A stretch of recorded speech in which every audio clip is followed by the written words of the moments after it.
नमस्कार दोस्तों, ओम नमः शिवाय। स्वागत है आप सभी का इस नए वीडियो में। ओम नमः शिवाय, जय श्री शिवाय, नमस्तुभ्यम, हर हर महादेव। 29 दिसंबर का यह दिन और मासिक शिवरात्रि हम सभी की मासिक शिवरात्रि का बहुत ही शुभ और दुर्लभ दिन होता है। और यह मासिक शिवरात्रि प्रत्येक मासिक शिवरात्रि जो है भगवान शिव और माता पार्वती जी को पूर्ण रूप से समर्पित होती है और उनकी आराध्य अर्थात उनकी आराधना करने के लिए बहुत ही शुभ समय और बहुत ही दुर्लभ समय होता है। तो उसी में से एक हम सभी छोटा सा उपाय करेंगे, दो दीपक का, यह शिव पार्वती वाला उपाय। उनके नाम से दो दीपक प्रज्वलित करेंगे संध्या काल के समय में, प्रदोष काल के समय में, मासिक शिवरात्रि को भगवान शिव और माता पार्वती जी को समर्पित करते हुए हम सभी की इस वर्ष की अंतिम ये मासिक शिवरात्रि होने जा रही है। और ऐसा हम ना सोचे कि अंतिम है तो इसको रहने देते हैं, नहीं।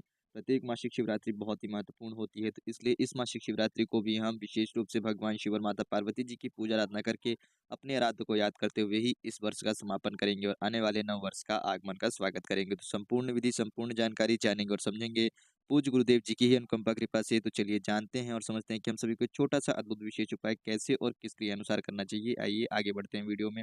लेकिन प्लीज़ वीडियो में आगे बढ़ने से पहले वीडियो को लाइक अवश्य रूप से करिएगा। साथ ही साथ चैनल पर यदि आप नए हैं तो चैनल को सब्सक्राइब अवश्य रूप से करें। देखिए, जैसा कि हमने आपने थंबनेल में पढ़ा कि दो दीपक का यह उपाय है, तो यह जो दो दीपक आप सभी को लगाना है, ये अपने घर के मुख्य द्वार पर लगाते हैं। ठीक, जिन लोगों का घर होता है खुद का, यदि आप उस गाँव में हैं, अपने घर पे ही हैं, तो वे लोग अपने घर के मुख्य गेट पे लगाते हैं। परंतु जो लोग किराए से रह रहे हैं, बाहर रह रहे हैं, वह मुख्य गेट पर नहीं लगाएँगे।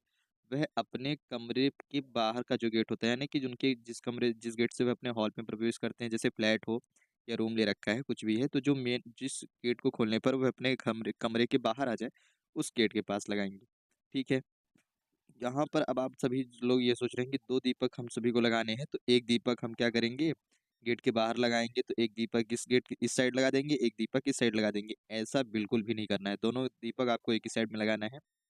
यानी कि अपने ये ऐसा समझिए कि आप गेट के बाहर खड़े हैं, आपका मुँह गेट की तरफ है। अब आपका राइट हैंड कौन-सा हुआ? ये हुआ ना, तो आप अपने राइट हैंड में ही दोनों दीपक लगाओगे, ठीक? समझ गए? अब ध्यान दीजिएगा, जो 2 दीपक आप अपने राइट साइड में प्रज्वलित कर रहे हैं, ये 2 दीपक आप एक भगवान शिव जी के नाम से रखेंगे, एक माँ पार्वती जी के नाम से रखेंगे, ठीक है? अब आपको पहले कौन-सा रखना है, यानी कि एक दीपक जो गेट के ज़्यादा नज़दीक होगा, तो पहले आपका माता पार्वती जी का नाम का रहेगा, दूसरा आपका भगवान शिव जी के नाम का रहेगा। ये 2 दीपक रख देने हैं, रख दिया। अब आप जो शिव जी के नाम से दीपक लगाओगे, इसमें गोल बाती लोगे, और जो माँ उमा जी के नाम से लगाओगे, माँ पार्वती जी को, जगत जननी जी को, उसमें आप लंबी बाती का प्रयोग करोगे। इसमें घी या तेल लेना है, तो आप घी और तेल दोनों में से कुछ भी ले सकते हो दोनों दीपकों के लिए।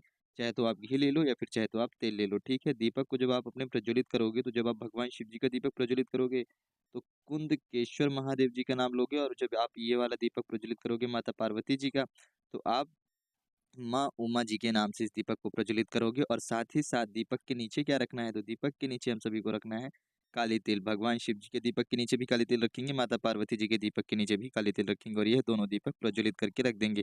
हमारी जो भी इच्छा मनोकामना है उसके लिए हम प्रार्थना याचना कर सकते हैं। इसी प्रकार से हम सभी को संपूर्ण ये दीपक भगवान शिव और माता पार्वती जी के नाम से मासिक शिवरात्रि की इस अंतिम तिथि पर, इस अंतिम दिन पर, इस वर्ष की, अपने घर के मुख्य द्वार पर दोनों दीपक एक ही साइड में रखना है। कैसे रखना था, किस प्रकार से रखना था, संपूर्ण विधि, संपूर्ण जानकारी समझ गए और बहुत ही सरलता से बताया गया है। तो प्लीज़ वीडियो को लाइक और कमेंट में हर हर महादेव ज़रूर रूप से लिखिएगा, और आप सभी लोगों को आने वाले इस नव वर्ष की हार्दिक हार्दिक शुभकामनाएँ। ध्यान दीजिएगा, यह जो उपाय है, यह उपाय आप सभी के घर में सुख, शांति, समृद्धि, ऐश्वर्य, कीर्ति लाएगा। साथ ही साथ भगवान शिव और माता पार्वती जी के आशीर्वाद से आपके घर में खुशहाली आएगी और हर प्रकार की समस्याएँ भी ज़रूर रूप से दूर होती हैं। इसी से आपके घर में सुख शांति बनी रहती है। तो ये उपाय ज़रूर रूप से करें। बात करते हैं अपने अगले और दूसरे उपाय की, कैसे करना था। जिनका खुद का घर होगा वो कैसे करेंगे, और जो बाहर रह रहे हैं, वह अपने बाहर रह रहे वाले जिस भी मकान के किराए से मकान वाले किराए से रहते हैं, है ना? मकान से रहते हैं, किराए से रहते हैं, वह लोग कैसे प्रज्वलित करेंगे, तो वह भी अपने घर के रूम के गेट के बाहर ही 2 दीपक प्रज्वलित करेंगे। कैसे करना है, विधि संपूर्ण समझा दी गई है। ध्यान दीजिएगा, बात करें हम दूसरे उपाय की, तो यदि आपके घर में बहुत ज़्यादा लड़ाई झगड़ा होता है, या फिर आपके घर में बहुत ज़्यादा गृह कलेश जैसी समस्याएँ होती हैं, या फिर आपके घर में कोई ऐसा व्यक्ति है जिसकी वजह से हमेशा कुछ न कुछ अनबन या कुछ न कुछ नुकसान या परेशानी या दिक्कत बनी रहती है, जो बहुत ज़्यादा उल्टी-सीधी हरकतें करता है, जैसे नशे वगैरह की करते हैं, बहुत ज़्यादा घूमते हैं, बाहर रहते हैं, लड़ाई झगड़े करते हैं, ऐसी चीज़ों में अंकुलित रहते हैं, तो आप चाहते हैं कि वह सुधर जाएँ, उनकी आदतें सुधर जाएँ, हमारे घर से ऐसी समस्याएँ दूर हो, तो उसके लिए भी आप एक छोटा-सा उपाय कर सकते हैं। क्या करेंगे, आपको लेना होगा लाल चंदन और इत्र। लाल चंदन थोड़ा-सा लेंगे, 1 से 2 चम्मच पाउडर के फॉर्म में, और इत्र ध्यान दीजिएगा, जब इत्र कहा जाए लेने के लिए तो इत्र ही लें, परफ्यूम यानी कि जो बॉडी स्प्रे होता है उसको ना ले लें। बहुत सारी हमारी माताएँ-बहनें जो हैं मंदिरों में कई बार देखा गया है या फिर कमेंट में पूछती भी हैं कि हम भैया परफ्यूम ले सकते हैं क्या? हमारे पास यदि नहीं है इत्र तो नहीं, ऐसा नहीं करना है, आपको इत्र ही लेना है। इत्र और परफ्यूम दोनों अलग-अलग होता है। ठीक, तो आप इत्र ले लें। यह 2 चीज़ें लेकर के साथ में 1 लोटा शुद्ध जल लेकर के भगवान शिव जी के मंदिर पहुँचेंगे, ठीक है? मासिक शिवरात्रि में शाम को भी इस उपाय को कर सकते हो, नहीं तो आप इस उपाय को चाहो तो अपने घर में भी यदि शिव जी की शिवलिंग विराजमान कर रखी है तो ज़रूर रूप से करें। और जिनके घर में शिवलिंग नहीं है ना, तो अभी तक क्यों नहीं है, ज़रूर रूप से भगवान शिव जी की शिवलिंग को विराजमान करें। जो शिव भक्त हैं वो शिवलिंग नहीं रखते हैं, ये बहुत ज़्यादा गलत बात है। जैसे ही शिव मंदिर में पहुँचते हैं तो आपके पास क्या है, सबसे पहले आपके पास इत्र है।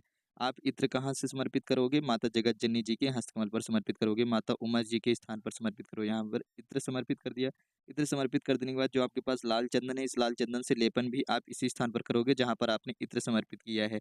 अब यह जब आप क्रिया कर रहे हो उस वक़्त आप कौन-सा नाम लोगे? तो आपको सदैव बताया जाता है कि जब भी आप अपने घर में गृह कलेश या लड़ाई-झगड़े जैसी समस्याओं को दूर करने के लिए कर रहे हो, तो आप भगवान आशुतोष महादेव जी का नाम लेते हो। कौन-सा नाम लेते हो? आशुतोष महादेव जी का नाम लेते हो। तो आशुतोष महादेव जी का नाम लेते हुए आपको यह सारी क्रिया करनी है। इत्र और आपको चंदन समर्पित करना है और इसके बाद जो आपके पास 1 लोटा शुद्ध जल है, वह 1 लोटा शुद्ध जल उत्तर दिशा की तरफ अपना मुख करते हुए संपूर्ण 1 लोटा शुद्ध जल भगवान शिव जी की शिवलिंग पर समर्पित कर देना है। और जब आप जल समर्पित करोगे उस वक़्त भी आप भगवान आशुतोष महादेव जी का ही नाम लोगे और इतना कर देने के बाद थोड़ा-सा जल का आप यहाँ से लेकर के अपनी हथेली में अपने पर छिड़काव करेंगे और आपकी जो भी कामना है, जिस भी कार्य से आप कर रहे हो, लड़ाई, झगड़ा, द्वेष या फिर जिस भी किसी विशेष व्यक्ति के लिए, उसको ले जाकर के थोड़ा-सा जल ग्रहण करा देंगे, झेल करके ले जाएँगे और साथ ही साथ भगवान शिव जी से संपूर्ण रूप से प्रार्थना अर्चना करेंगे कि हे प्रभु, हे महादेव, हे भगवान, आज की इस मासिक शिवरात्रि से हमारे इस अब बीते हुए वर्ष का आपने जिस प्रकार भी हम सभी को आशीर्वाद प्रदान करके हमारी को जो आशीर्वाद प्रदान करके हम सभी को जो सौभाग्य में और सुख में जीवन दिया उसके लिए धन्यवाद। साथ ही साथ आने वाले इस नए वर्ष के जीवन के लिए धन्यवाद और हमारा यह आने वाला जीवन बहुत ही सुगम, दुर्लभ और बहुत ही आपकी अनुकंपा और कृपा से परिपूर्ण रहे, ऐसी अनुकंपा कृपा बनाएँ। साथ ही साथ हमारे घर से, हमारे ग्रह से जुड़ी हुई जितने भी कलेश जैसी समस्या हो, उसको दूर करें और अपनी कृपा से आप अपने साथ माता पार्वती जी को लाएँ और हमारे घर में अवश्य रूप से विराजमान करें। ऐसी प्रार्थना याचना करते हैं इस प्रकार से, आपकी महादेव अवश्य रूप से सुनते हैं। साथ ही साथ आप अपनी इच्छा अनुसार और भी कुछ कह सकते हैं, जैसे आप वंदना करना चाहें, प्रार्थना करना चाहें, परंतु करिएगा ज़रूर। भगवान से 2 शब्द बातें ज़रूर रूप से करा करें। जब भी आप कोई उपाय, जो कोई भी विधि करें, तो उनसे 2 क्षण, 2 मिनट बातें ज़रूर रूप से करें। आंतरिक मन से करें, इससे प्रभु बेहद प्रसन्न होते हैं और आपकी जो मनोकामना है, आपकी जो विनती है, वह जल्द से जल्द सुनी जाती है। तो संपूर्ण विधि मासिक शिवरात्रि पर ज़रूर रूप से करिएगा। कैसे करनी थी, सारी विधि बताई गई हैं गुरुजी के आदेशानुसार। उम्मीद करते हैं आप सभी को पसंद आया होगा और वीडियो भी समझ में आया होगा, क्या करना था। यदि कुछ प्रश्न हो तो कमेंट में पूछें। साथ ही साथ कमेंट में हर हर महादेव और मासिक शिवरात्रि है, तो ओम नमः शिवाय ज़रूर रूप से लिखिएगा और साथ ही साथ जो लोग भी हमारी इस वीडियो को पूरी देखे हैं, तो उन सभी को इस आने वाले वर्ष की हार्दिक शुभकामनाएँ और कमेंट में हार्दिक शुभकामनाएँ नव वर्ष की ज़रूर रूप से लिखें। जय श्री शिवाय नमस्तुभ्यं, हर हर महादेव, ओम नमः शिवाय।